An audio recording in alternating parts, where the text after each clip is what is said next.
Hey there, and welcome to another episode of Austin Tech Connect. This is the official podcast of the Austin Technology Council, and my name is Thom Singer. I've been with ATC now for a little over 3 years, and we're working at reinventing this organization. You know what? The Austin Technology Council, at its best over the last 33 years, has been when it has been a grassroots organization. So we're looking to you, the people in Austin who are the grassroots of our tech community. Get involved, find ways to help us shape the future of the Austin Technology Council and the whole Austin ecosystem. So today on the podcast, we're interviewing one of this year's inductees into the Austin Tech Hall of Fame, and that is Bob Fabbio. Hey, Bob, welcome to the show. Thank you, Tom. It's great to be here. Well, I'm glad to have you here. Since the induction back last April or May, I've wanted to have you on the show, and life gets busy, and all of a sudden 6 months goes by. So we had lunch the other day, and I'm glad you agreed to jump on the call and talk about sort of your history, but also your history is so intertwined with the history of our tech ecosystem. So before I get started, for those of you who don't know Bob Fabbio, and really, if you're in tech in Austin, you should know Bob Fabbio, because he has run 10 companies. He started 8 of those companies, and what he's done throughout his whole career from the early days is he latches on to big disruptive ideas and helps them grow, helps them mature. And along the way, he's generated a lot of wealth for a lot of people. Now, these days, he is focused on the hedge fund, the long-short hedge fund that he runs called Norio Capital Partners. But in his free time, he's a pretty active guy. He loves fine dining and food. You'd call him a foodie. He likes music and performing arts, so you'll find him out about town at different venues. He loves to travel. He keeps working out as he gets older to stay fit. And he told me for over 30 years he's been taking dance lessons. So I'm sure that his significant other likes that because they go out and cut the rug. So, Bob, we're going to jump into this. But before I do, I've got to thank the sponsor of Austin Tech Connect, because we wouldn't be able to do this show if it wasn't for the great community partner companies that support the things that we do. And the podcast is sponsored by Calavista Software. They specialize in software development without the drama. Since 2001, Calavista Software has been trusted by startups and Fortune 100 companies alike for their custom software needs. So thank you to Calavista. All right, Bob, let's jump in. What year did you come to Austin? I came here in 1987. Okay, so that was early. That was a long time ago. I came in 91, and I was here before most people. What brought you to Austin in 1987? Well, it's a funny story. I'll keep it brief. I had worked in a startup in Massachusetts, got to know the folks here at IBM Austin who were working on their new Unix workstations. And one day I got a call and said, "Do you want to come to Austin and interview for a senior position?" And I said, "Hell no, I'm not moving. But I'll come down and hang out with you guys on 6th Street. And so lo and behold, I'm on an airplane and I come down, and it was in November. It was about this time, actually. And I remember going out, interviewing that day, going out to dinner with them that night. And then very cleverly, they took me into some alley on 6th Street back in the day when it was a lot safer. And I'm sitting outside, beautiful clear sky, no clouds, the stars, and a rhythm and blues band's playing live music. And I thought, oh my gosh, I think I've died and gone to heaven. The next thing I know, I'm, moving to Austin, Texas. You know what? We've seduced a lot of Northeasterners with the music and the cool vibe of Austin. So yeah. Well, we're glad you got here. So you came down with IBM, and then, not too long after, you sort of started to get that entrepreneurial itch. What happened? So you come to IBM. What's next? Well, I spent a couple years at IBM. I have done multiple stints in large organizations, Eastman Kodak Company, IBM, Prime Computers. The rest were startups and mid-stage companies. And the truth was, I was in an organization of about 800 people. I was one of the most inventive, I think, the top 1 or 2 or 3 people in the organization. And like every large organization, I'm a bit of a fish out of water. And so I found, like, every day I went to work to try to move the needle, change the things that I was focused on and make it go faster and better. And it was a battle, always a battle. And so I had an idea before I left Massachusetts when I was working at Prime that I brought to my boss. And I said, what if I could show you how we could manage a network of heterogeneous computers? Because back then, there were digital computers and IBM computers and mainframes, and there were workstations that were emerging and PCs, and it was just a smattering of heterogeneous stuff.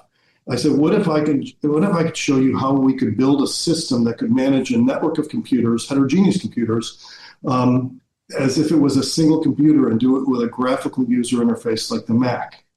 And my boss, very smart guy at Prime, MIT grad, looked at me and said, "Where the hell did you come up with that idea?" And I said, "Why? Do you think it's bad?" He goes, "No, I think it's brilliant. Can you do this?" And I said, "Sure." Well, anyway, it didn't get funded. And so as I got involved in my experiences at IBM, they stuck me on a similar project. It was earmarked systems management. And I thought, really? I've moved all the way across the country to work on systems management. And for a single computer when the world was networking.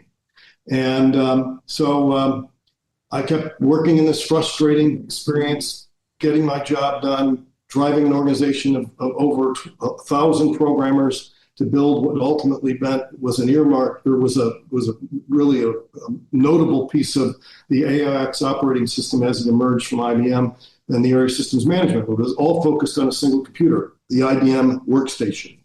And so I asked my supervisors if I could go out in the industry and see what others were doing so that we at IBM could be competitive. They said, sure. Lo and behold, what I learned was the idea I had back at Prime was in fact novel, was in fact leading edge, and it allowed me to pull everything that was going on globally. And ultimately, I decided to leave IBM to go start Tivoli Systems. Nice. And of course, Tivoli is one of those companies that, we talk about as sort of those benchmark companies that help Austin sort of get that entrepreneurial zoom out there. So tell us a little bit about, your experience at Tivoli and then what happened next. Yeah, I started, I left IBM without a job in 1989 and launched Tivoli. Because I was so well known in the area of systems management globally, I had a lot of the vendors contacting me to do consulting work. I used that money ultimately to fund the development of a prototype. But back in those days, Austin Ventures was the venture capital firm with money here in Austin. They hadn't done any enterprise software deals to speak of. In fact, there were no enterprise software success stories at that time. And worse yet, there were no entrepreneurs or people I could look to say, how in the world do I navigate these treacherous startup waters? So I like to say I kind of got up every day and banged around in the dark blindly and innately and navigated what was a very complex, professional experience. And it was great. I mean, I had this vision that we could manage all of the computers in the world, whether they came from Sun or IBM or Digital or Apollo or whoever was emerging with this framework that was ultimately object oriented and would allow us to represent any kind of computer system and its resources in a uniform way. And if I heard one time, well, let me say it like this. I heard so often, you're out of your mind. You'll never beat Sun and IBM and Apollo and AT&T at this game. If I got $1 million for every time someone said that, I would have never needed a liquidity event to have some wealth. It was just every day, you're crazy, you're nuts, this is impossible, people don't do this. And I just kept forging ahead. It was a game-changing idea. It was a part of the infrastructure of the fabric of computing that hadn't been addressed. So operating systems had been addressed, database management had been addressed. A lot of these critical pieces of what held compute systems and compute environments together had been addressed, but not what we were doing at Tivoli. And so the tagline I started that company with is, we're going to be the center of the universe for distributed system management. People thought I was crazy, but it came true. It's interesting, just shifting gears a little bit. You said something that stuck with me, and that is, boy, if every time I heard the words, boy, you're out of your mind, or you're crazy, or that's not going to work, or somebody bigger will beat you to it, A, you would have been rich just off hearing that, but B, if you had listened to them, all of these different things that you've started, all of these big ideas and all of these people who you've helped push along, none of that would have happened. What do you think the message is to entrepreneurs who have an idea, who somebody tries to tell them, maybe, maybe not? Well, it's an artful balance. There's a fine line as to how much energy you pour into a venture because you're passionate about it, and knowing when it's not going to work. So how do you know that you're not crazy? Well, early on, it tested my fortitude. I mean, but the truth is, honestly, my whole life, even I got out of college. I had 2 computer science degrees and 2 chemistry degrees, and I found my way into the Kodak research labs with PhD physicists and chemists. And my job was to help design these large-scale systems. I was a kid, and I'm now working with people that are 10, 15, 20 years older than me, and I'm leading them within the first year. And that tested, because I was out ahead of all of these people on those projects. And it's become a familiar place for me. But what I would say is, if you're passionate about something and your gut tells you you're onto something, and people tell you you're crazy, then you probably are onto something. So keep going after it. So we can't go deep into everything, all 10 companies that you've worked with, but you did then go have a stint at some point in the world of venture capital. So what made you jump from the entrepreneurial world into the venture capital world? And tell us about your time in the VC world. Yeah, so after multiple, Tivoli and Dazzle, not really nice outcomes, both game-changing, industry-creating, and transforming plays, both backed by Austin Ventures. They said, why don't you come over and be one of the first 3 venture partners? We've never done this. It was actually a new thing in the venture capital industry. And so myself, Jimmy Trybig, and Scott Harmon went over to Austin Ventures. And our role was to work with portfolio companies to guide them, either as an active chairman or an interim CEO or someone that was helping recruit the team, whatever. But it was to play an active role. And so that's how I got there. And I loved it. In fact, I helped launch other businesses for Austin Ventures, where they went off and, brought in the team around the idea. But then I got the attention on a national level, and I was actually recruited. And I was given an unusual opportunity. Would you leave Austin Ventures and open up the Austin office of TL Ventures, which was based out of Philadelphia? They no longer exist, and run it and really take advantage of the things that you've done and the people and the ideas that are emerging, business ideas that are emerging out of Austin. And so I came in as a full partner in 4 funds. And off we went. And the long and short of it is I ended up on the Forbes Midas list as, someone in the venture capital industry that, really knew how to find a deal and make it work. So it was back in your days with TL Ventures where I first encountered you because you were super active in the community, sort of a difference between back then, AV, TL Ventures, and a couple others that were here, and maybe today, and I'm being generalistic. The VC funds were active. The VC funds had marketing budgets and marketing people to really go out into the community. I'm good friends with Krista, who worked for you in the marketing role, and I was the marketing director at Brobeck and the marketing director at Ernst & Young, and we were all friends, and we used to do things together, TL Ventures and the law firm and the accounting firm, and we would co-put on events. We would co-sponsor events. Why was it that a VC firm, and AV did the same thing, why was it that they marketed like a bank or a law firm or anybody else would at that time? Well, so when I got involved in launching TL Ventures here in Austin, I ran it like a business. Yes, it was a venture firm. Yes, we had a lot of money to put to work, but I ran it as a business. So the first thing I did was I figured out what was the landscape. What was mostly AV? Okay, what was their weaknesses? What message did they use? And so we started to message against that. That drove deal flow. Then I said, we need to start to increase our credibility. So I hired a marketing person, and started to market. And people thought, well, that's interesting, but crazy. No one does that. And of course, you hired somebody who's gone on to be one of the best marketers in the tech community here in Austin. Krista Kleinhans-Tuttle went on to, have launch marketing and stuff like that. But I mean, I remember, you guys literally marketing just like a business. I mean, which wasn't something I see a lot in the VC firms today. Well, it became, we were followed. I mean, then we launched, and again, this sounds so trivial at this stage because it's done all over the place. Now, we had boot camps once a quarter where we invited entrepreneurs in with their business ideas to present to us and get help from us. And yes, it was to build brand and mind share amongst the entrepreneurial community, but it was also for us to find the nuggets. And our thing that we could do better than anybody at the time because of our experience is we could help incubate ideas. Mm-hmm. So case in point, one of the first ideas that I ultimately got involved in at TL was a company called Tivoli Systems. Oh, I remember. It had gotten turned down by 21 different venture firms, including AV.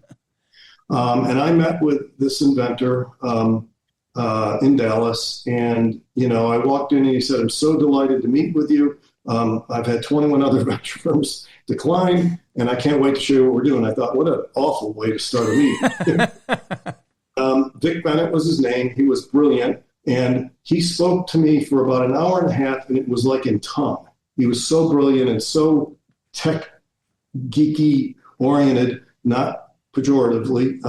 And I said, "Vic, I got to run. I got to get back to Austin. Let me see if I can nuggetize this or summarize," which is one of my skill sets. What you've just communicated to me. If I'm right, you've said you hold the patents on a chip that you have where you can at wire speed, so no degradation in network, inspect the packets, the content of the packets, and then route it. Did I get that right? He goes, "Oh my God, you're the first one to figure that out."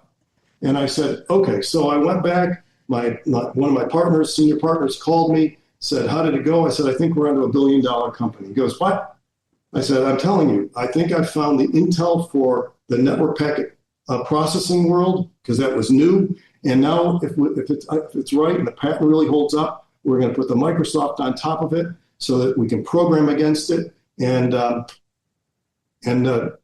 what happened is we incubated that deal. We put $3 million in. Austin Ventures then came in alongside of us.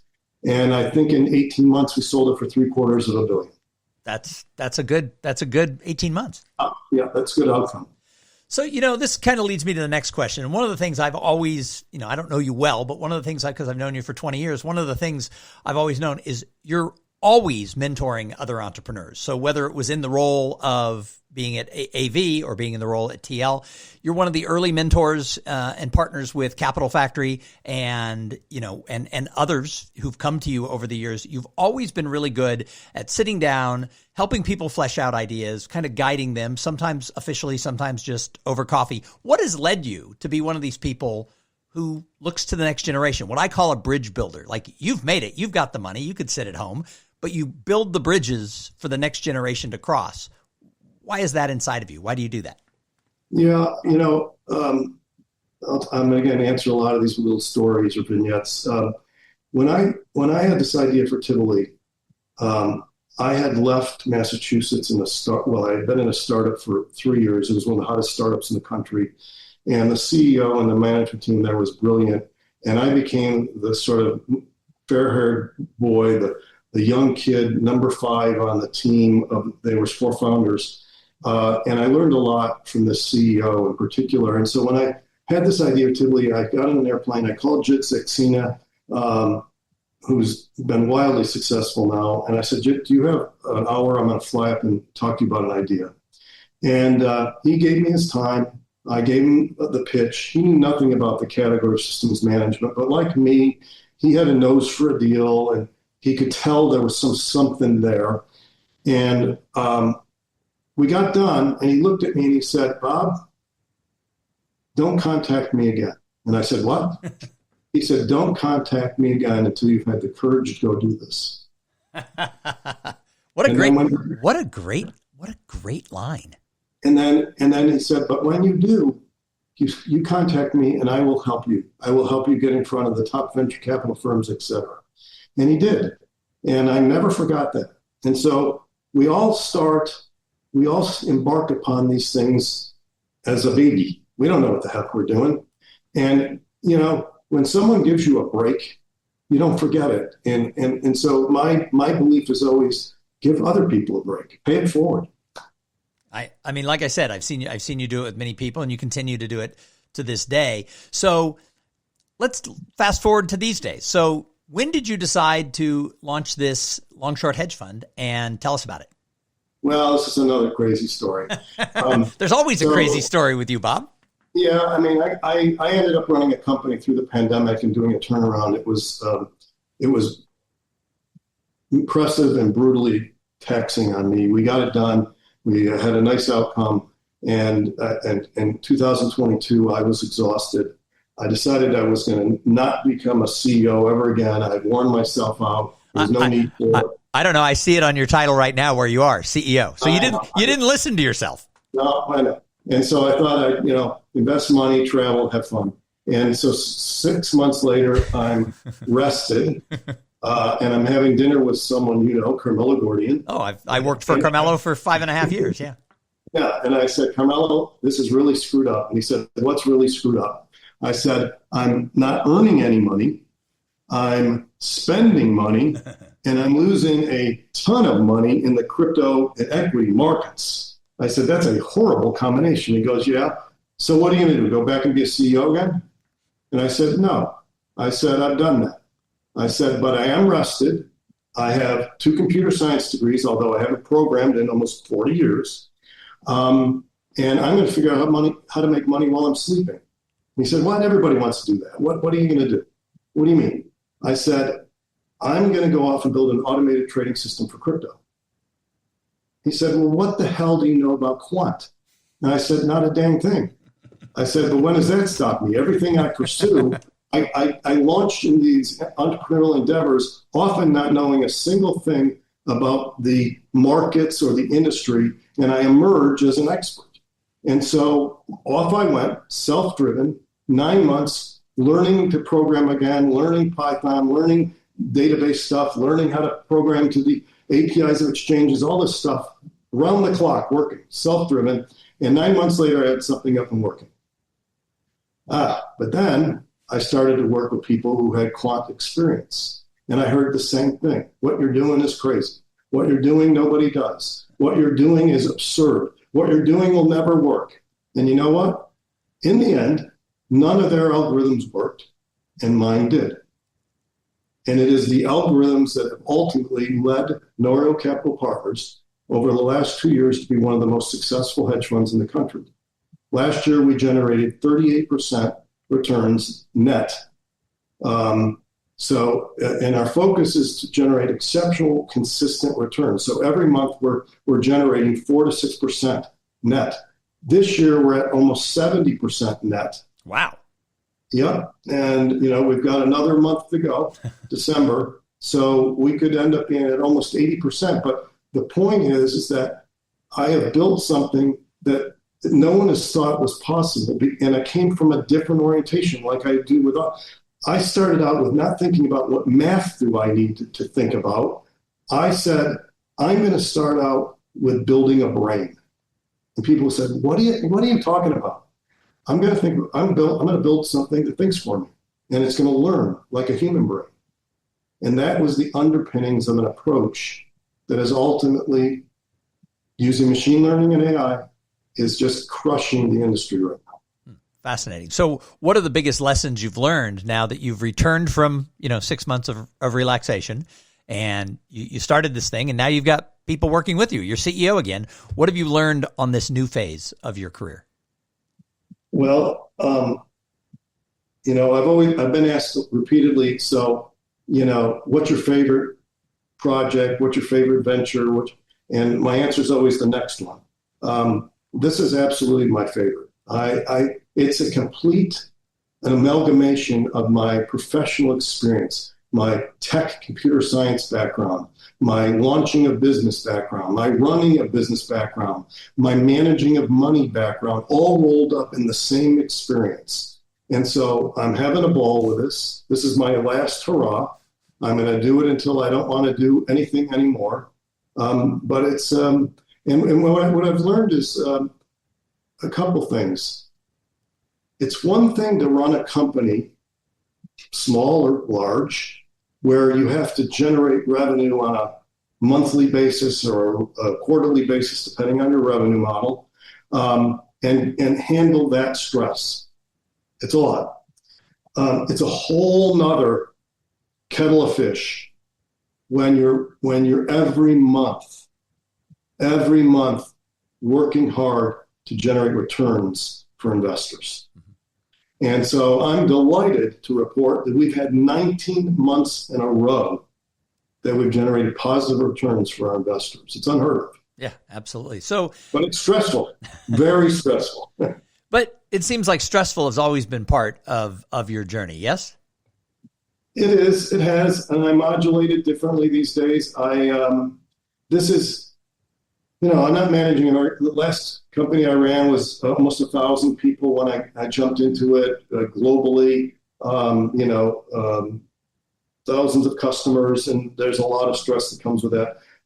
There's 4 people at Norio. There's not a lot of folks to deal and manage with. We're all seasoned, exceptional people, and so it's the management of money is different, but the organizational stuff is simple. Sure. Here.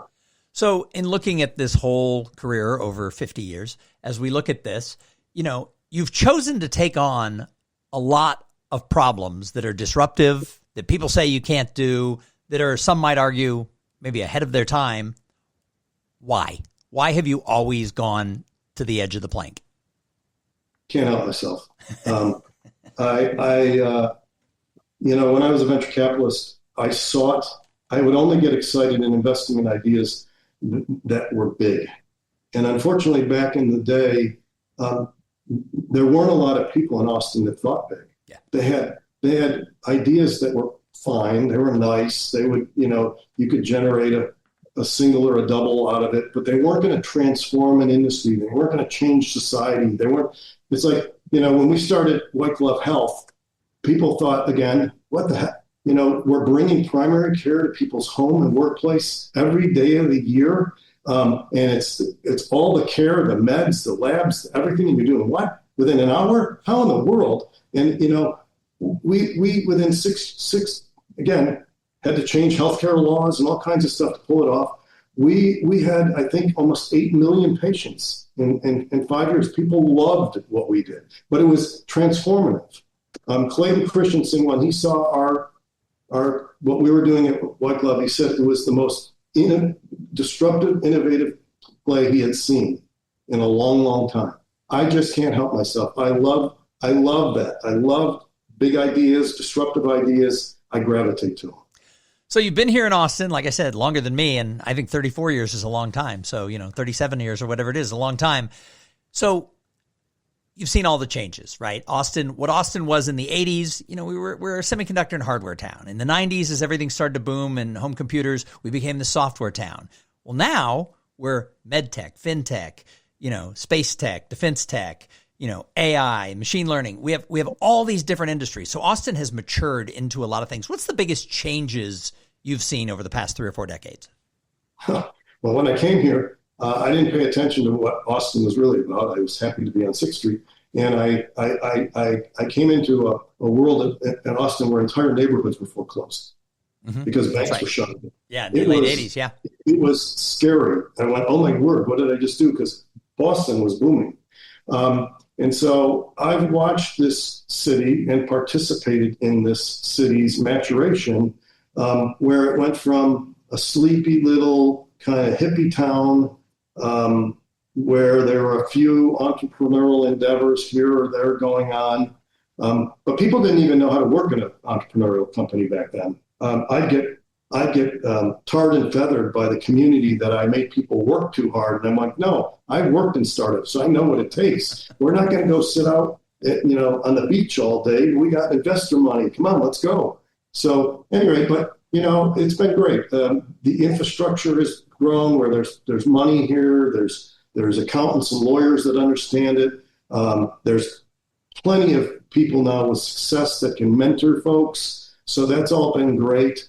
I've said for years, I thought Austin got too much publicity, that it was promoted as a bigger company city with more successes than it really deserved. I think that's no longer true. I think we have plenty of success and it's diversified now, and that's great. I think, and I love the vibe. I love the energy. I love all electric. I've moved downtown now. I had been out on Lake Travis for many years, and I just love being downtown. I love how it feels. I love the energy. Yeah, you strike me more as a downtown guy, Bob, than a Lake Travis guy. Just saying. Well, I feel like I should have done it 10 years ago, honestly. But what comes with growth comes, increased crime, comes congestion, comes with higher prices, comes with, some of, and so I'm hopeful that this city, as it grows up and matures, will continue to pay attention to the things that are critical to the people who live here. So we've gone through such fast growth, especially the last 10 years. One of the things we did at the Austin Technology Council was 2.5 years ago, we launched the Austin Tech Hall of Fame, because one of the things I've realized, even before I took this role, is a lot of people who live here don't know how Austin became this international sort of tech destination city. And, the joke that we have is, around town is when you ask people when Austin got great, it's within 3 months of when they moved here. And so, people have different views of Austin, whether they moved here in the 80s, 90s, 2000s, 2010s, or 2020s. And one of the things I noticed is people don't know how we got there. And I realized there were 60 or 70 or maybe more people who really built those bridges that I was talking about. And so the Austin Technology Council Board and I came up with this idea. We created an 8-year launch, because you can't honor 70 people in one cocktail party, or that would be long and boring and overwhelming. So we do 8 people a year as a sort of what we call a legacy foundational inductee. We have an inductee for this particular year. And then we do a first-time founder award, so that we're celebrating the past, we're present in the now, and we're looking to the future. What message do you have as somebody who, I know we've talked about it, a lot of people don't know who you are, but you've founded 8 companies, run 10 here in town. What do you say to people who are newer to town who don't know the history? How can they or should they know the history? Wow, I don't know. I've experienced that. I don't need people to know me, and I don't need people that. I've never been driven by praise. I've been driven by fear. They say there's a high mind. So mine is, you're going to go after this crazy big idea, and so that's pretty scary. So now you got to get it done. Boy, how do people know? Things like you're doing. I mean, I think it's wonderful that the folks that have been in the trenches, working around the clock, when literally Austin, Texas had one building that was not even considered a high rise when I was here. I mean, the UT Tower was the high rise back in like the mid '80s. I think you're right. I mean, so I can tell you, it's too bad that there isn't more celebration for those that have worked so hard to put Austin on the map. I think what you're doing is fantastic. I don't know that there's 70 people. In my mind, there's probably a dozen or a dozen and a half or two, but nonetheless, I think people should be acknowledged. I mean, it's extraordinary efforts by everybody. Extraordinary. So as we wrap this up, I consider you an entrepreneur's entrepreneur. I consider you one of these people who've been in the trenches and done this. And like I said, for 20 plus years, I've known who you are. I've watched what you've done. What advice do you give to today's crop of young tech? Either they're already entrepreneurs or they want to be.